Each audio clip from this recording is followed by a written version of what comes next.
Hello, Tyler here with SSA Architecture, small studio associates, licensed architects in Las Vegas, Nevada, and the surrounding area, including California and Arizona.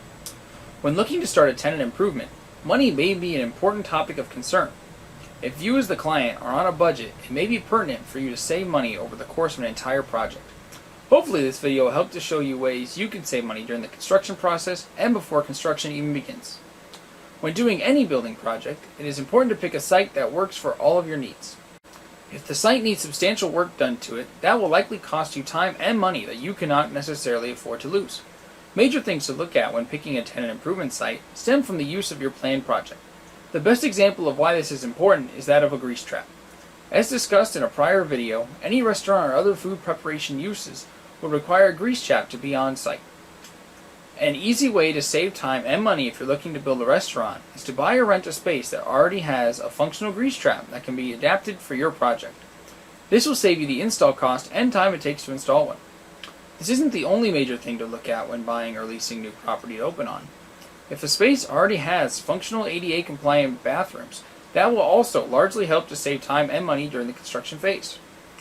These are only a couple of major things to look for in a new space. There are also many minor things that may make or break a space before you even purchase it. As videos on this channel have mentioned before, when signing a lease, try to work in as many grace period months as you can before rent starts. It's typical for the landlord to provide a few months for you to build out your new space before your rent begins. But if you can work your contract into having a few more grace months, that could be helpful to the cost and stress of the construction process. With a space picked out, it is time to begin the design process. Here there are some ways to save future money in the construction process. As mentioned prior, it will save time and money to leave ADA compliant bathrooms as is, but this also applies to just about everything within the space. Leaving walls in place and not adjusting the finished materials around the space can save quite a bit of money. If there is nothing to construct, then there is nothing to pay for. With this in mind, it might behoove you as the client to leave as many walls in place as possible. This may not necessarily be the best idea for space planning and efficient use of the space, but it will be among the best ways to keep construction costs down. Beyond walls, it will also help to keep items within the walls in place as well. Moving doors on a wall will also drive up costs, as the existing door and the new space for the door will have to be demolished. Knocking holes in a wall or in filling a door-sized hole aren't necessarily the end of the world, but if every bit of money saved counts, it may be something to think about. With a layout settled on, may the space be reusing a lot or not, it comes time to select the finishes for the flooring and ceiling. If the floor plan is largely unchanged, it would be a viable option to keep both the ceiling and flooring in their existing state. If the floor plan has had some adjustments, it may be better to demo and start over. When reusing the ceiling, there will also be the topic of trying to reuse the existing lighting. If the space is old enough, the lighting may be outdated, and it will likely be better to replace lighting regardless if the existing locations work in the layout. Generally speaking, LEDs are now the standard, and it will be best if your space uses them. In many cases, they will be much more cost-effective in the long run due to their energy efficiency. With the previous steps done, we can press forward to MEP. First and foremost, keeping any mechanical or plumbing equipment in place will save time and money. For plumbing equipment, trenching and installing sewer lines can add cost to a project rapidly. As such, reducing work in this field will help to save money. If money is the only interest, keeping the plumbers off the job site entirely will definitely help to keep costs down.